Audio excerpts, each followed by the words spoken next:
snakes had been coming to me a lot, like alive, dead, in my art.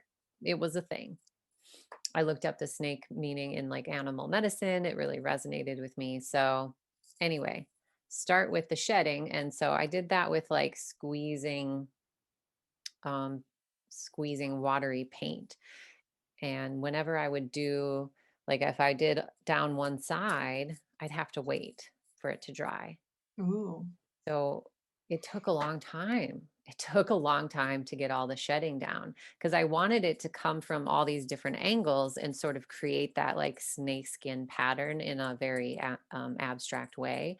And so I would do one layer of drips and then I would just have to wait. And it's acrylic paint. So I'm like dripping all down my like elbow and stuff and trying not to get it like all over my house, basically. So really messy shedding process. But finally one day I was like, okay, there's enough shedding. It is time to bring the snake. And then I sat there in complete denial and resistance. And this is what I wrote. Okay, you have enough mess, enough shedding has occurred, but I'm still stalled. I don't really know who's going on here. Am I really going to paint a snake? That's weird. And I don't know how. And why would I want to? Who wants to see that? What is the point of this? Good question. What is your intention, Michelle? I want to know what it's like to use my tongue, my sharp tongue. I intend to reclaim my sharp tongue, Ooh. which is part of what the snake is for me is about my voice. When I was a kid, I definitely was scolded for being just having a sharp tongue, I guess, is the way that I think of it now, right? Like being able to be really mean with my words. The snake is dangerous and scary. I am dangerous and scary. And then I find, so at this point, I'm still feeling kind of stuck, but I start looking up pictures of snakes to get like the right pose and stuff. And I kept going, nope, too nice, too nice, too nice. So that was really weird too, where I was like, wow, I guess I really want this like fierce snake. I wanted its tongue out in this way that was really strong. And every picture, their tongue, it was just like hanging out of its mouth. So finally, I found one and I start painting. And I realized that some of the people in Healing Heart are watching me because it's all the time is almost up. So I'm like, oh my God, they're watching me paint a snake. This is so weird. Like the whole thing just feels so weird to me. And then they're like, it's not mean. It looks nice. And I was like, what? No way. It does not look nice. And then I looked at it the next day. I'm like, it totally looks nice. It looks super happy, not ferocious, not fierce at all. So it for me, it did a complete switch. I went from feeling like this is the weirdest thing ever and it's so fierce and scary and people are going to think it's weird to like this is like this happy snake with its tongue hanging out. I mean, it's not done yet, right? But yeah. It reminds me of Robin Hood. You know the snake he has in Rob in the in the cartoon Robin Hood where he always puts it in that bucket. So No. the king has this snake and he's really smart, the snake is. He's always telling him like you shouldn't trust these people because when Robin Hood comes to Robin, he's telling him don't trust him. I don't like this guy that's coming. And he's like, stop it, you're tickling my ear. And he keeps shooing him away. And then he puts him in this basket and he's like shoving him down in there. And he's like, you be quiet. I don't want to hear it. Well, he really did come to rob him. But he's very wise. So he's like not getting credit for like doing his job, which is warning the king that someone is trying to take advantage of him. When you just said not getting credit, it gave me shivers. Hmm. I'm going to write that down. Well, do you get a sense for what is your sense on its position? Is it in defensive mode or like is it I don't know. It almost looks like it's like curious more like I'm poking my head up because I came to tell you something. Yeah, more close to that. It doesn't feel defensive. It feels like, hey, I'm here. Pay attention to me. And truly, this snake is part of me. This is a part of myself that I'm afraid of. And so it's here in full form, tongue hanging out, like you can't not look at me anymore. Mhm. And even in the painting, when you knew I was coming, you still were like, "Are you really sure?" And the snake was like, "Yeah, I'm coming. This has been the plan all along. Like, you can't ignore me anymore." Yeah. It's also the messiest painting, not only with the drips, but then I used red chalk because that was just the chalk that I found to sketch it out. And I just Mm. kept the chalk there and like started pulling the chalk in to when I'm doing these like volume lines, just the red Mhm. chalk. And I'm just like, yep, like I have no color theme in mind. It's just messy and it's going to be messy. Mm. And that also feels good. It feels really relieving, like, just let it be messy and let it be easy. Mhm. My intention is to reclaim my sharp tongue. And in the animal medicine, the snake, they said snake medicine is the rarest in the world. It is the person who has been bitten and can transmute the poison into health. Ooh, that feels really important, huh? Hmm. Yeah. So the question I've been asking myself this whole time is what are my biggest wounds and how Mhm. are those my gift? How is that my poison that I then transmute and use to be healing for others? Mm. Well, if you take the word sharp, because to reclaim your sharp tongue is messy and easy, and that feels good. Mm, Um, yep. if you take the like alternate definition of sharp, it could be like biting in that it's like a tongue lashing where you're saying something mean and hurt somebody. But you could also be sharp in the terms of like, savvy and like Wise. quick-witted. Yeah, like quick-witted. You're sharp with your tongue because you know what to say.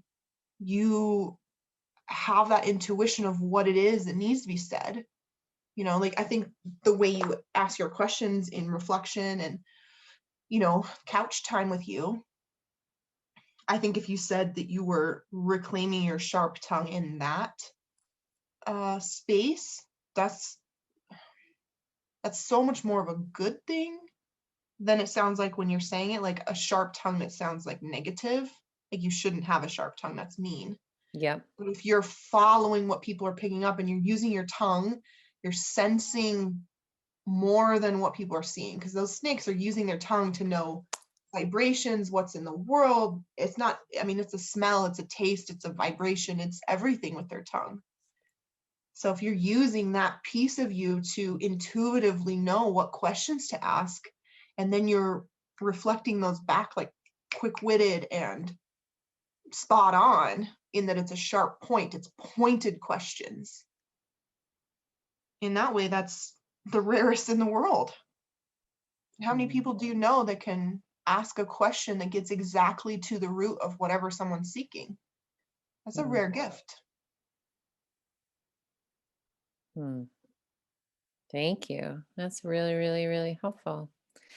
Yeah, I can see now that I was stuck on only one meaning of sharp. In my book, because of the way I was raised, a sharp tongue is only bad. So it's only because you were like, hey, sharp can be, the word that works for me is wise. I'm like, oh, yeah. And the intuitive piece feels just so intrinsically connected to the snake.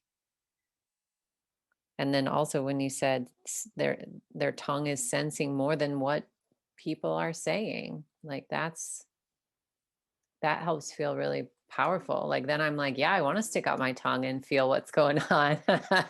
Well, and maybe that's why it's struggling to be mean. It's not a, even though you were looking for a mean snake, maybe that's why he or she's Yeah. not mean. Where's your head? Here you go. It's okay. Hi. You're so But like great. still fierce though. Like you said, like, I'm not going to be ignored. Like, I'm Mm. here. This is important, but not in a mean way, in a, I don't know, in a wise way, in a assertive way. Well, yeah, that also feels part of my transformation is I'm not interested in working with you if you want to still play the old games. Like you need to be in for what it is that we're going to do here. Like you said right at the beginning, oh, you're going to make me be brave right away. Yes, I am. I was just going to say that. Right? Yeah. I'm going to make you And be brave. I'm going to make you be vulnerable. I'm going to make you look at your shit. And if you don't want that, we can't be friends. yeah, but along with that, like pushing into the edges is the sharp tongue that will lead you. So Mm, it's not just like pushing without purpose. It's pushing and having something very valuable to give back. If mhm, we're if we are willing to take this journey with you and be friends with you and be willing to push the edges, what we get back in return is that sharp tongue, that sharp senses of what's going on. mm. So, of course it's important that we're all willing to look, because you're seeing it and what you're going to give back is going to be wasted if someone's not willing to listen. If it's Mhm. too hard or you're not open to it. And that's what my entire family is like. My entire upbringing was that kind of people that are it was wasted on. It was not only wasted on them, it was I was punished for it. I was shamed for it. So it's like a beautiful gift to turn that around and be like, there are people who want it, and now you get to be around those people. Hmm. It's the rarest thing in the world that you're willing to take what you were shamed for and claim it as your superpower. That's brave. That's really fucking brave. Okay, I will take that in. Hmm. I feel so differently now about this snake. I've gone just in our time talking from feeling like kind of weird, not knowing how to relate to it, to her, to being like really pleased with her being here. When I look at her, I'm like, fuck yeah, look at you. You are so unapologetic. You are here in my face. I'm going to listen. And you're nice. You're surprisingly nice looking for being a snake. And those are all like surprising messages that I have gotten from today. So Hmm. thank you. And she's clearly been through some shit. There's some shit in that background. Oh, yeah. Yeah, and she's proud of it. She's like, "Fuck yeah, it's messy. Fuck yeah, this was painful. This was Yeah. so painful. Like I wear it like a scar. It's a badge of honor. This is my shit, and I am here. And look at me. I'm like, ah, life is great." Yeah. But isn't that interesting too? Like I outlined every single part of her except for her eyes. Mm, that is interesting. Are you not quite ready to see? Yeah, I wasn't ready to see her for what she was here for. You were sensing it though. You had your tongue flapping right away. Yeah. Yeah. Oh my God. That's actually, that's even a deeper level of like, this is what you see with Michelle. This is secondary. This can come later. This is what really matters is this sense. Hmm. Whoa, dude. That was a good one.